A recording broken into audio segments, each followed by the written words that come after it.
Hello बच्चों, राधे राधे, जय श्री कृष्ण। आप सब कैसे हैं? आई होप आप बहुत ही अच्छे होंगे, गुड होंगे। और इस महाशिवरात्रि के पावन पर्व पर आपको एक बहुत ही विशेष टॉपिक लेकर आए हैं जो जो हाई स्कूल के बच्चे इससे बहुत डरते हैं और बहुत ही 100 मतलब एक अपने अंदर एक अहम भावना बना लेते हैं कि हमें नहीं आएगा।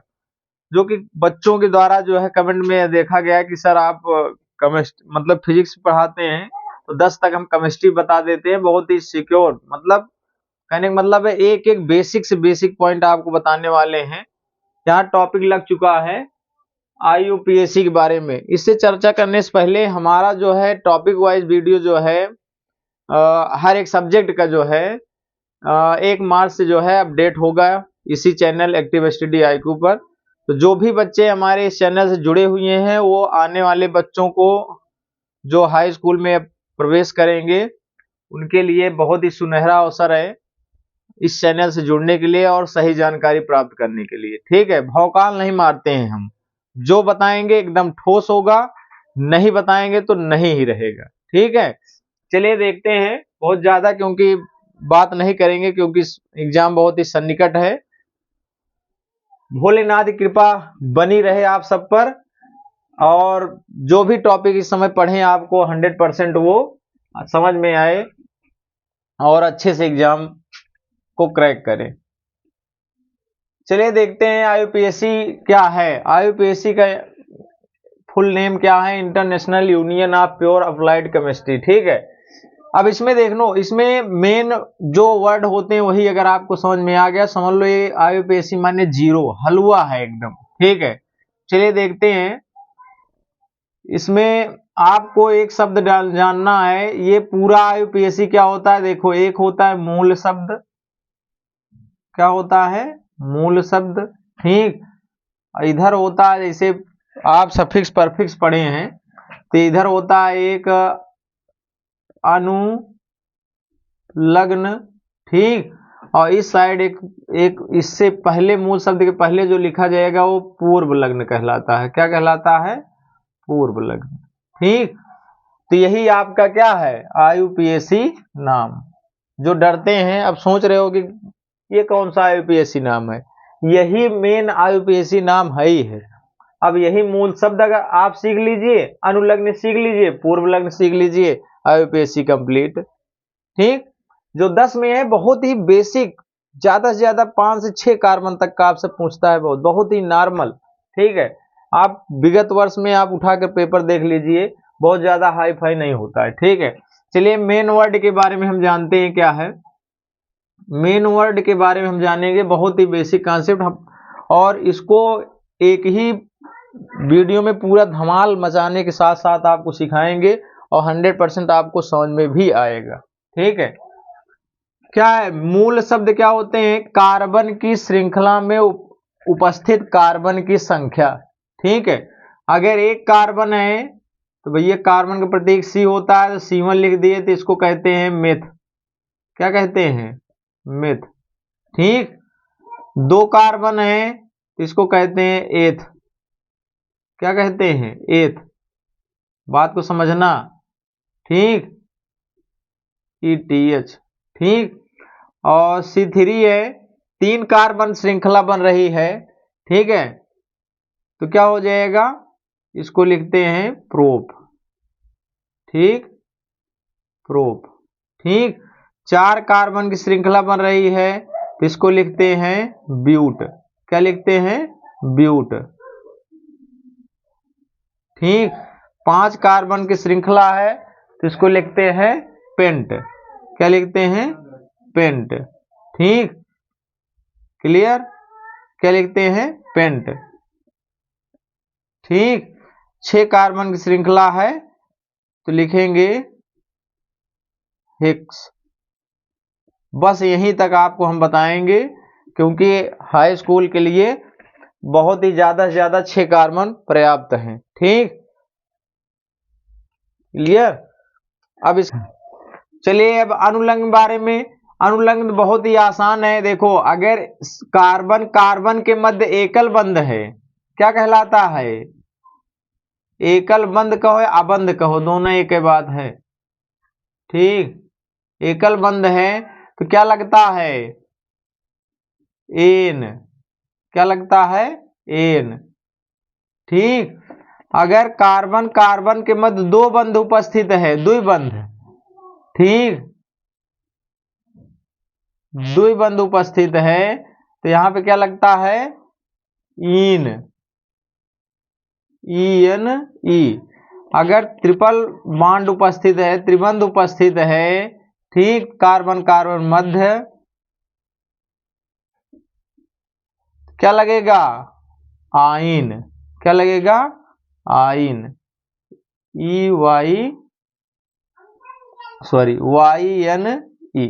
ठीक, क्या लगेगा, आइन। ठीक, अनुलग्न में ये आ गया। ठीक है, अनुलग्न में और बहुत सारे जैसे क्रियात्मक समूह आ जाएंगे तो क्रियात्मक समूह के लिए अलग है, क्रियात्मक समूह आ जाएगा तो उसके लिए क्रियात्मक समूह आ जाएगा तो उसके लिए अलग भी है इसके नाम। ठीक है, क्रियात्मक समूह में होता है एक COOH, पहला पॉइंट मिलता है, इसको आप इस तरह से भी लिख सकते हो, C डबल बॉन्ड OH।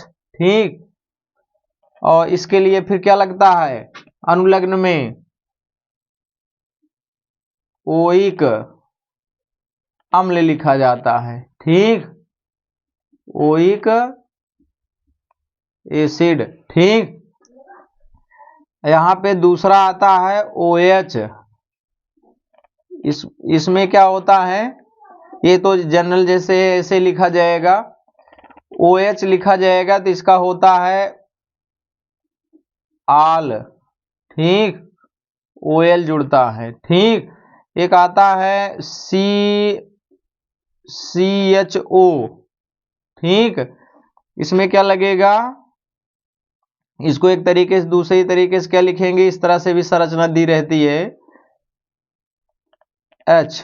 ठीक, इसके लिए होता है अल, क्या होता है, अल, AL लिखा जाता है। ठीक, और एक आता है CO, इसको आप इस तरीके से भी लिख सकते हैं। ठीक, इस तरीके से भी दिया जाता है, ये जो डैश लगा रहे हैं बॉन्ड को शो कर रहा है, ध्यान दीजिएगा। ठीक, इसके लिए होता है ओन, क्या लगता है, ओन, ONE लिखा जाता है। ठीक, क्लियर इतना, तो इतने आपके यहाँ ज्यादातर पूछे जाते हैं। एक होता है ईथर समूह होता है, ये भी ध्यान दीजिएगा, ये जनरली जैसे ऐसे लिखा जाता है, एक तरफ ऑक्सी लगता है, एक तरफ एन लगता है। ठीक, बात समझ गए, तो इस हिसाब से जो है ये मतलब ये अनुलग्न के बारे में है। ठीक, तो ये है मतलब फार्मल्डिहाइड के हिसाब मतलब चलता है, कार्बोक्सिलिक अम्ल के हिसाब है, ये समझ लो, ये एल्कोहलिक समूह है, एल्डिहाइड समूह है, कीटोन समूह है और ये ईथर समूह है। ठीक है, इस प्रकार से ये अनुलग्न में इतने आपसे पूछे जा सकते हैं। अगर ये संरचना दिख रही है, ये दिख रही है तो समझ लीजिएगा मतलब ओइक एसिड जुड़ेगा अनुलग्न में, OH है तो OL जुड़ेगा, CHO है तो AL जुड़ेगा, CO दिख रहा है तो इस टाइप से या इस टाइप से ओन जुड़ेगा, और मतलब वो समूह है ईथर समूह जिसे कहते हैं, तो उधर ऑक्सी और एन दो पॉइंट जुड़ते हैं। ठीक है, पूर्व लग्न में आ जाते हैं। पूर्व लग्न में बहुत ही सिंपल है, देखो एल्किल समूह है, अगर कौन सा समूह, एल्किल समूह है तो क्या करेंगे, एल्किल समूह है तो YL जोड़ते हैं। ठीक है, इसको कहते हैं इल समूह। ठीक, जैसे आपको इस तरह से मिल गया CH3, ठीक है ना, तो क्या हो जाएगा, मिथ नाम होता है। ठीक, तो इसी में YL जुड़ जाएगा तो मिथाइल पढ़ा जाता है। ठीक, हिंदी में लिखा जाता है मिथिल, हिंदी में लिखेंगे तो क्या पढ़ेंगे, मिथिल, और इंग्लिश में पढ़ेंगे तो मिथाइल। ठीक, अगर दो कार्बन का आ गया CH2 CH3 तो क्या पढ़ा जाएगा, देखो एक दो कार्बन है तो एथ, तो YL जोड़ दोगे तो एथाइल, तो इसे हिंदी में पढ़ोगे तो पढ़ा जाएगा एथिल, क्या पढ़ा जाएगा, एथिल। इसी तरह प्रोपिल ब्यूटिल आगे इसी तरह से बढ़ता जाएगा। एक हाइड्रोजन समूह इसी में आता है। कौन सा समूह? हाइड्रोजन समूह। ठीक, हाइड्रोजन समूह क्या कहता है? देखो, आई है तो आइडो लगेगा, Cl है तो क्लोरो लगेगा। ठीक, और Br है तो ब्रोमो लगता है। ठीक, मतलब ब्रोमो। ठीक, और F है तो फ्लोरो लगता है। ठीक, यही है पूरा IUPAC भैया। अब यही मतलब यही मेन कॉन्सेप्ट है। अगर ये चीज आपको पता है तो 100% है, IUPAC आपको आने से कोई नहीं रोक सकता है। ठीक है, तो इस पॉइंट को एकदम प्योर अगर आपको याद है तभी IUPAC को समझ लो ना कि हमें आएगा, अदरवाइज नहीं आएगा। ठीक है, अगला कॉन्सेप्ट देखते हैं, कार्बन कैसे बैलेंस करते हैं। कार्बन को बैलेंस किस प्रकार से करेंगे? देखिए, कार्बन के जो C होता है इसकी संयोजकता कितनी होती है? संयोजकता होती है 4। ठीक, तो इस हिसाब से देखो, अगर C के साथ एक बंध जुड़ा हुआ है, ठीक, तो एक समझ लो एक इसकी संयोजकता पूर्ण हो चुकी है, तो यहाँ पे कितने H लगेंगे? 3। ठीक, ध्यान देना बात को। अगर यहाँ पे द्विबंध है और यहाँ पे C जुड़ा है, ठीक, बात को समझिएगा, तो कितने H जुड़ेंगे संतुलित करने के लिए, संयोजकता पूर्ण करने के लिए? 2 है, और एक यहाँ पे जुड़ जाएगा 3, इसी में एक और जोड़ दो तो क्या हो गया? 2 और 2 4। अगर त्रिबंध उपस्थित है, कभी कभी पूछ लेता है संरचना बनाइए, तो ये बड़ी समस्या होती है, बैलेंस करना भी आना चाहिए। ठीक है, चलिए यहाँ पे देखो 3 है ही है, तो एक जुड़ जाएगा 4। अब सपोज करो कि दोनों तरफ क्या है? बॉन्ड लगा हुआ है, तो 2 तो पहले से कंप्लीट है, तो यहाँ से क्या मिल जाएगा?